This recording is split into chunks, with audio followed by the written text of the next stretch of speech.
L'appel de Daoukro comporte trois aspects. L'aspect candidature unique du président au pouvoir, l'aspect fusion RDR-PDCI, et puis l'aspect alternance 2020. Lequel des aspects vous jette, monsieur le candidat? Deuxième question.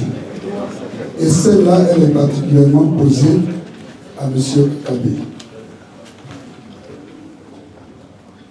Je suis heureux d'être devant de grands militants actifs du PDCI. Donc, si vous pouvez répondre aussi, messieurs, ça me ferait vraiment grand plaisir.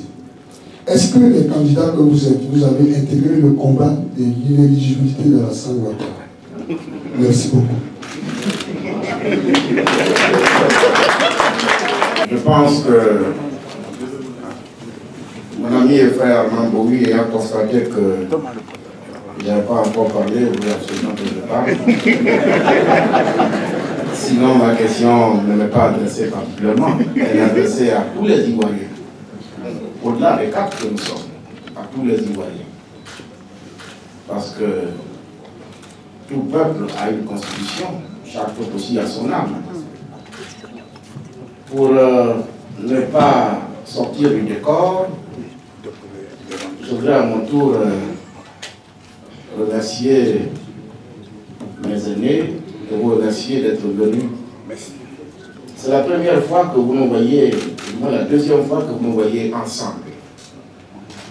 Il y a quelques jours, nous étions à un déjeuner ensemble et aujourd'hui nous sommes ensemble. Et il en sera ainsi pour le reste du temps, pour mettre en pratique les valeurs du père fondateur, le rassemblement, l'union. C'est ça que vous pouvez nous enseigner. Et nous tenons tous les quatre, comme beaucoup de militants, à la vie et à la survie de l'œuvre que fouet le PDCI.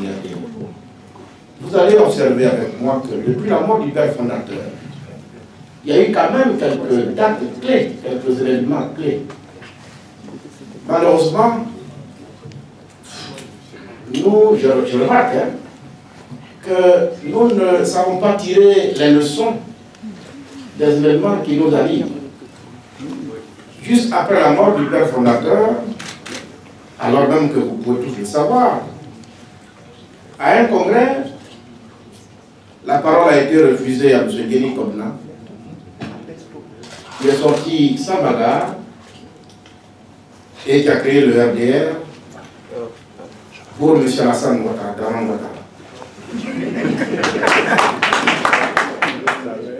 En promettant même, et ce fut, je crois, une belle prophétie, de réduire le PDCI-RDA à l'état de relique au nord et à l'état de vestige au sud. On a traité Guéni Kobna de solitaire dans un immense désert. Aujourd'hui, force est de constater que ce parti solitaire a fini par mettre le PDCI-RDA à ses pieds. Je dois vous dire que même notre demande de candidature adressée à la direction du PDCI-RDA par nous quatre se retrouve sur les tables du RDR. On peut vous dire que le PDCI-RDA a perdu de son autonomie en tant que parti. Le samedi, il y a un autre rendez-vous pour entériner l'appel de Daoukro. Je vous fais remarquer au passage qu'en tant que jeune observateur de la scène politique nationale, j'ai le regret de le constater. Parce que Dieu seul sait combien nous avons investi nos vies à soutenir le testament politique du fouet dont M. Bédié était bénéficiaire. Mais il faut avoir le courage de le reconnaître. Depuis la mort du père fondateur, il y a comme deux grands événements qui ont secoué la Côte d'Ivoire. On a longtemps spéculé sur l'igualité. On a longtemps spéculé là-dessus. Et ça a divisé profondément le peuple de Côte d'Ivoire. Aujourd'hui, voilà encore un appel. Un appel qui va achever définitivement le PDCI-RDR. Et je constate que Tout ça tourne autour d'un seul individu, Alassane Dramane Ouattara. C'est avec son nom qu'on détruit l'œuvre du fouet, l'œuvre politique, le PDCI-RDA. Comment se sent-il, lui, qui prétend être un enfant du fouet, qui prétend gouverner la Côte d'Ivoire avec le nom de Félix Houphouët-Boigny? Comment se sent-il quand à chaque fois son nom est au centre de ce qui divise et détruit l'œuvre du père fondateur? Nous sommes venus ici ce matin pour vous dire tout simplement et en principe, nous ne devons pas aller plus loin. Nous ne serons pas le samedi à ce rendez-vous-là pour cautionner ces pratiques. De toute façon, vous ne verrez pas de militants du PDCI dans la salle.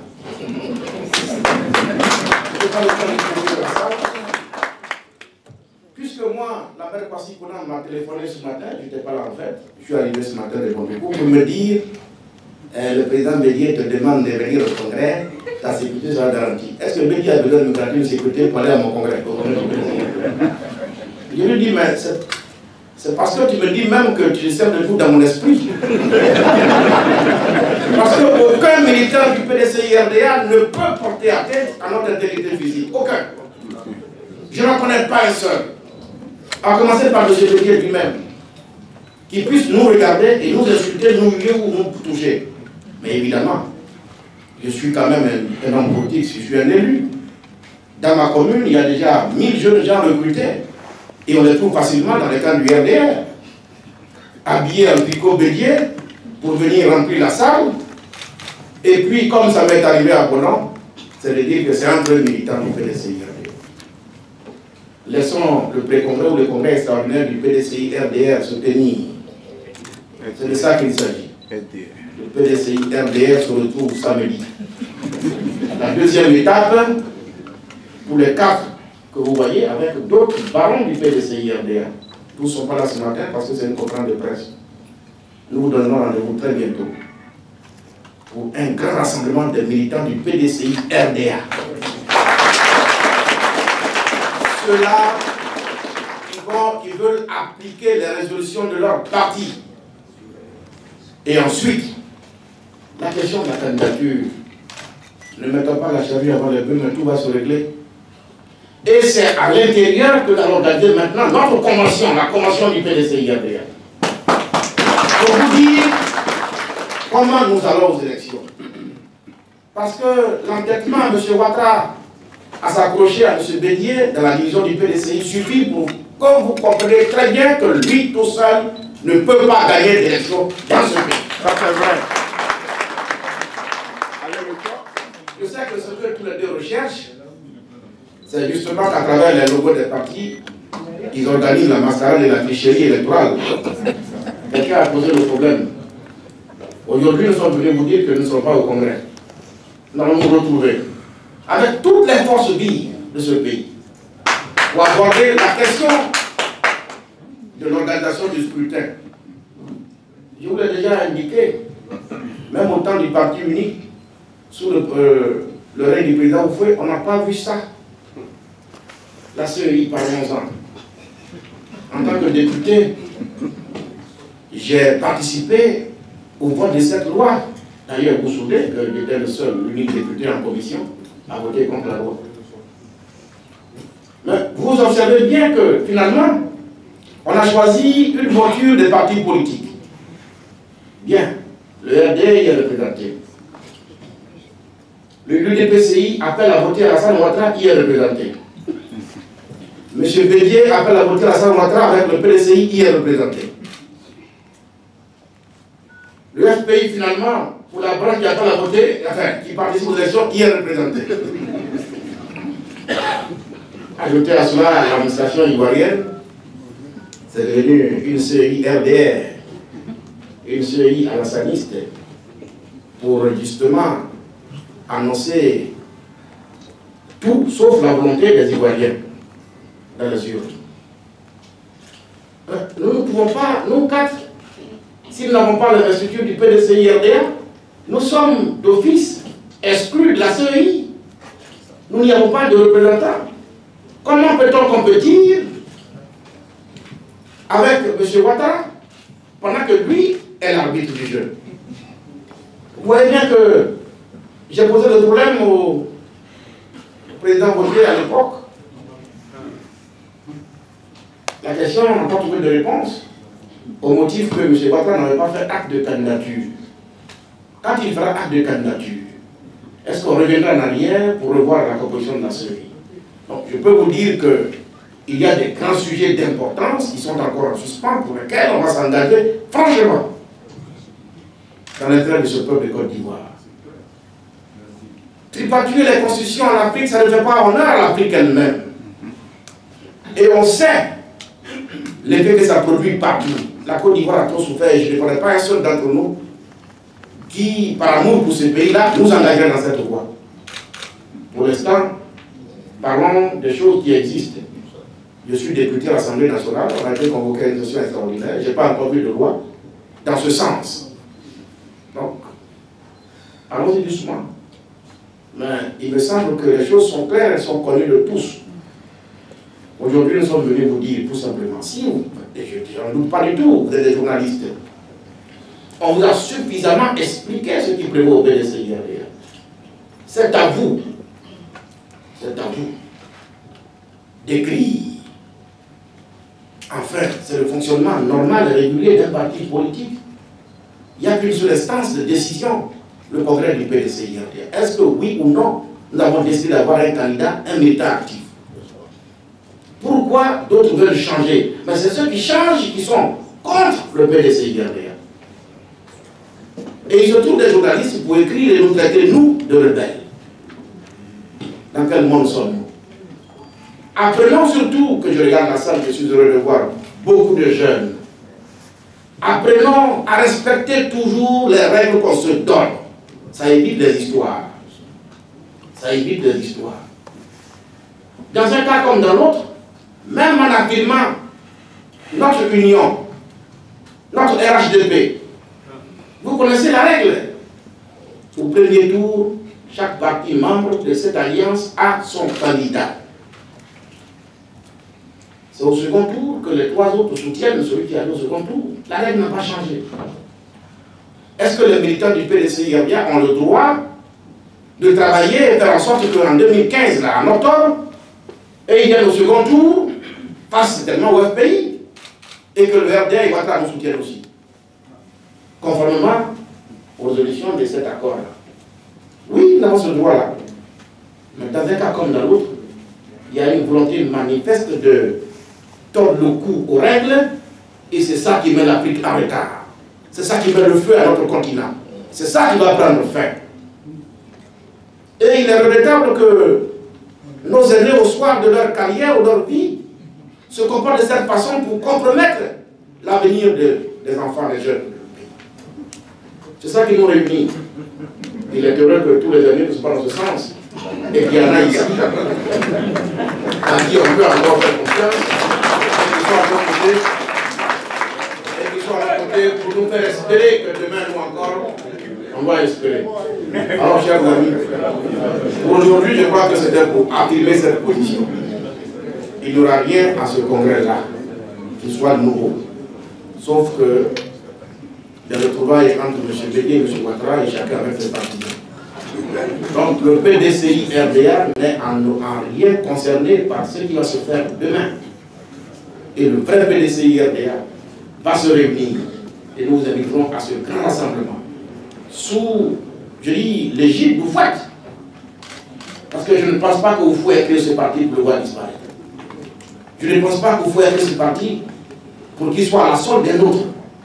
Surtout pas de ceux qui sont sortis de cette entraille.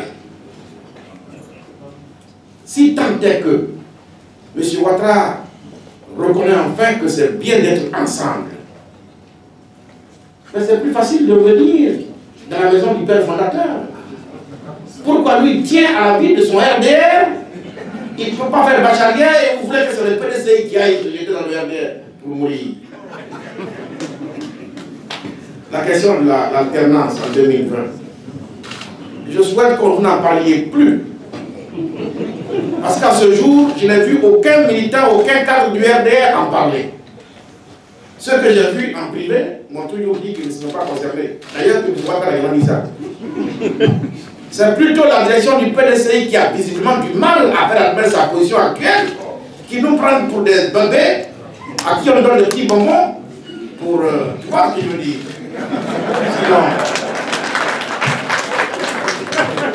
Sinon, c'est aussi bien que nous nous connaissons, par le fait de la génération. Bon, j'en ai parlé personnellement avec le ministre Appareil Ahmed, à l'Assemblée, quand il est venu, il m'a reçu par la suite.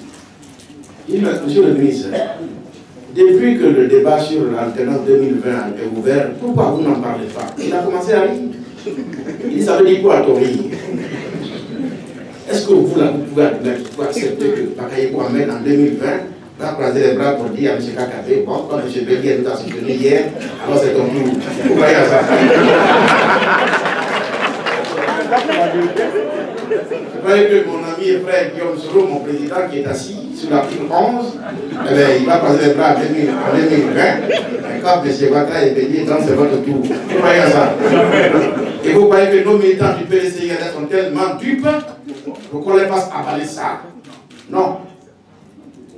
Préparons-nous à aller aux yeux. Préparons-nous à nous battre de façon loyale. Surtout que personne ne s'imagine qu'en 2015, il va encore user de violence. Surtout pas. Nous devons battre campagne sur les 322 000 km² que contre la Côte d'Ivoire. Chacun doit être prévenu. Les élections à venir doivent réconcilier les Ivoiriens définitivement. Oui, c'est ça même. Définitivement. Et donc, ça va être une campagne apaisée, civilisée, ouverte, et la sécurité garantie pour tous les acteurs. Tous les acteurs. C'est comme ça et comme ça seulement que nous pouvons ressusciter notre pays et que chacun adhérera au verdict du scrutin. Donc, c'est tout ce qu'il y a à faire. C'est tout ce qu'il y a à faire. Voici donc la petite note que je vais ajouter à ce stade de débat. Je vous remercie.